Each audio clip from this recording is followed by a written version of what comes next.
15 bucks. I think it's very good at 15 bucks. Very nice. 91 plus points. I'm excited to see what this is because I don't know anything about these producers. I'm Matthew Horkey. For the last 7 years, I've traveled around the world tasting thousands of wines annually in search of the most unique, exciting, and expensive bottles on the planet.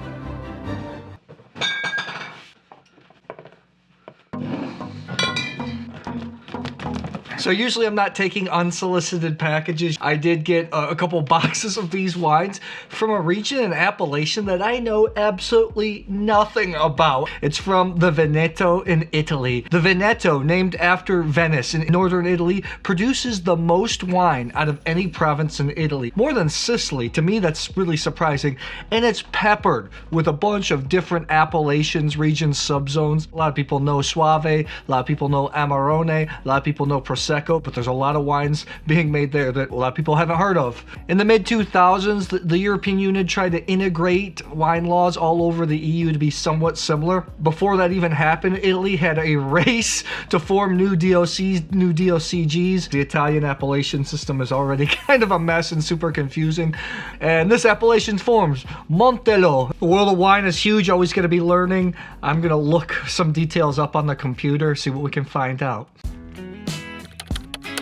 I had to look it up. I had never heard of Montello before. On the foothills of the Alps, so here's confusing. Typical Italian wine laws. Montello Rosso must include 40 to 70% component of Cabernet Merlot, Cabernet Franc, or Carmenere may contribute 30 to 60%. Other authorized red grapes may account for another 15%. But then you can also have the Montello Colli Assolani wine. This can be Prosecco, or this can also have Bordeaux blends as well. Now, it sounds a little bit boring because Italy is full of unique and exciting indigenous varieties, but in Veneto, areas like Colli Ugani, Colli Barici producing really nice Bordeaux blends at a super affordable prices when you're there, 15 euros and under, so that's $16 and under. I'm excited to see how these wines will actually taste because, hey, I've never tasted them before. I only know one producer that's there, makes a pretty iconic Italian Bordeaux blend, which I haven't tasted yet. Let's open this up and let's see how some of these wines taste. You ready? These are Bordeaux blends, so once again we'll be tasting with our Gabriel Glas Standart editions. I love these glasses, shaped like a Bordeaux glass, do great with Bordeaux blends and all types of wines. Universal glass, these are my favorite glasses. I have a link in the description below. If you purchase them, it helps the channel out a lot, so I appreciate it. Blind tasting is really powerful. This is a time where I don't think blind tasting is necessary really, because I only know one of these producers. I don't know anything about these wines, but hey, you guys like blind tasting, so I guess we'll just do it that way. Most of these wines come in under 20. I think one is 30 or 25 bucks. So let's see if there's some good values. One little side note, Montello Colli Assolani. I think you can produce varietal wines there, and I think we have a few here. I wasn't really paying attention when I was bagging them up. I corvined all the samples, got some way to mix them up. Let's get going. I don't know really what to expect here. I've had some expensive, prestigious Bordeaux blends from the Veneto, but most of them I had are more bistro wines to be served locally. They're good, they're a little bit leafy, a little greener, which I kind of like, but nothing super memorable. Let's see if we can discover something. Wine one is really nice. It smells Cru Bourgeois level Bordeaux. Black cherry, leafy, cassis, a little bit of graphite. One smells really good. I'm gonna have to up my level for the expectations here. Wine one is like really good. It's got a long finish. Tannins are grippy. They're not overly astringent.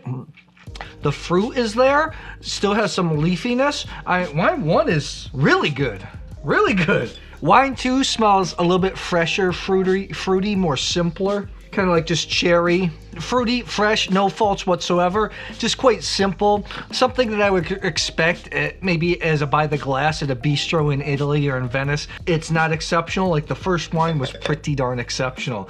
In which to wine two's credit, that's sometimes all you need. Something that's fruity, easy to drink. Is going to go well with braised meats, which you get a lot of in Venice. Wine three is super leafy, super green. Oh, hold on a sec. Now the fruit's starting to come on. I just gotta shake it up a little bit. It has some black cherry. When you get great wine, flavors integrate really well. Almost like if you stew meat. At first when you're smelling it, everything's not put together yet, but as it cooks, it really starts to come together. This, the flavors are kind of all over the place. They're not really melted together yet. Wine 3, I don't really like so much.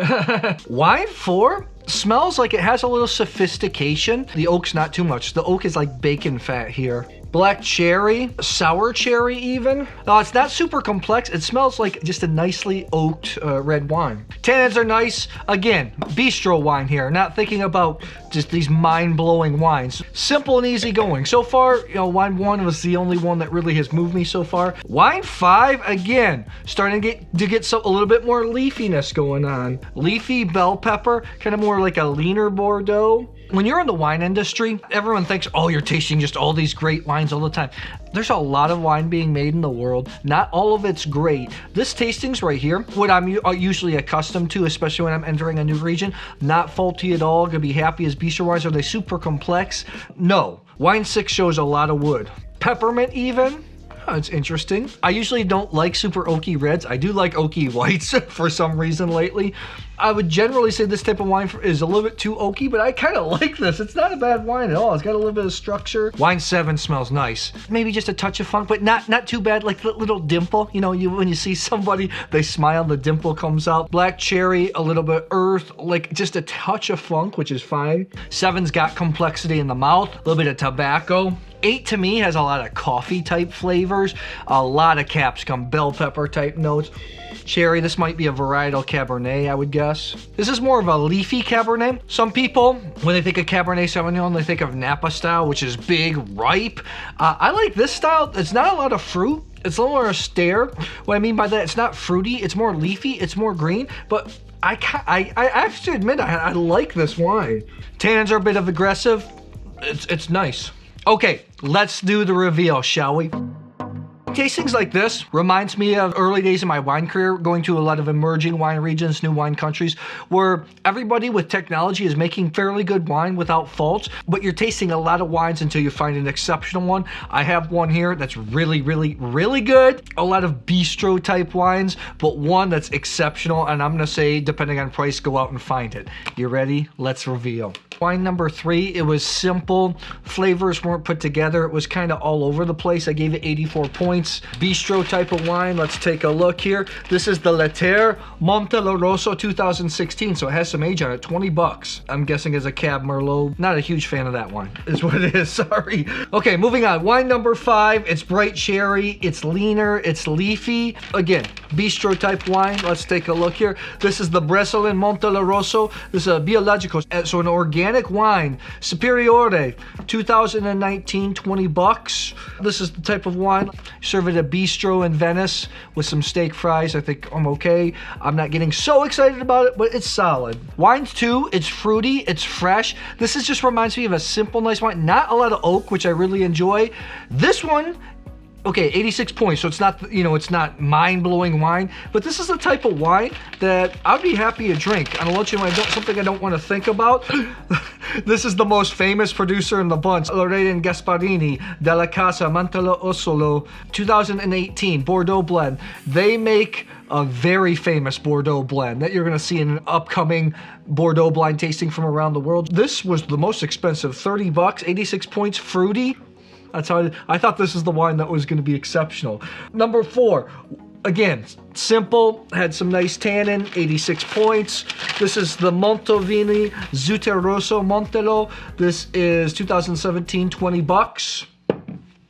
Solid. Again, bistro wine is what it is. Wine number 6 was the wine that was weird to me because I would usually say that it's a little bit too oaky for what I like, but for some reason it turned out that I kind of liked the oak, had a little bit of peppermint note. I gave it 87 points. Let's take a look. This is the Leterre. Also, we had one of their wines. This is the Rosso Loquace. Loquace? I think it's maybe Loquace. Osolo Montello 2020. Fresh, 16 bucks. Okay, the top 3. These are wines that I like, and especially the top wine. I'm gonna say go out and buy it. I thought it was outstanding. But before I reveal them, make sure you subscribe to the YouTube channel. Click on the bell so you know when new videos are coming out, and let me know in the comments below. Do you like Bordeaux blends from Italy, from Northern Italy? Have you had any exceptional, inexpensive gems? Number 7. Tobacco had just a touch of funkiness. I actually really liked it. If it's under 20 bucks, I'm gonna say get it. 88 points. I thought it was very nice. This is the Martignago Montelvini Merlot. 2018, 20 bucks. I think a little bit less than Italy.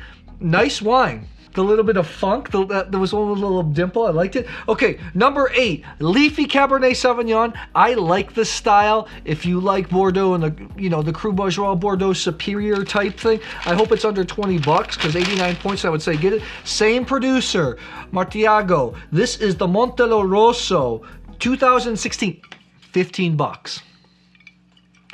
15 bucks. 89 points, go get this. I mean, if you can find it. I know a lot of these wines are available in the US, but you'll have to hunt them down. I think most of the time they're in Northern Italy. 15 bucks, I think it's very good at 15 bucks.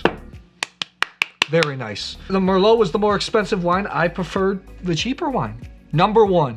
Typical Bordeaux. I thought this was outstanding, especially if it's going to be under 20 bucks. I gave it 91 plus points. It was so complex. Everything came together. It really reminded me of a high quality Cru Bourgeois from Bordeaux. 91 plus points.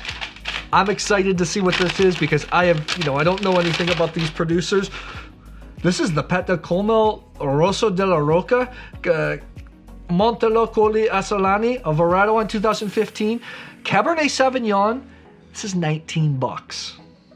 To get that high quality Cabernet Sauvignon in the world, 19 bucks, that's an absolute steal. I'm super impressed. I would say go out and find that wine. Today's tasting really reminded me of what it's like to be in the wine industry. Whether it's you're a retailer, you're tasting a bunch of wines, trying to choose ones that you're gonna put in your shop or sell. If you're a wine writer, you're usually tasting dozens, maybe hundreds of wines until you find that one gem like we did here today. So let me know about your experience with Bordeaux blends from the Veneto. Drop in the comments below. This was an education for me. I had never tasted wines from this appellation before. That's what wine is all about. You gotta keep tasting, keep learning, and again, you'll find some gems. Thanks a lot. I'll see you soon.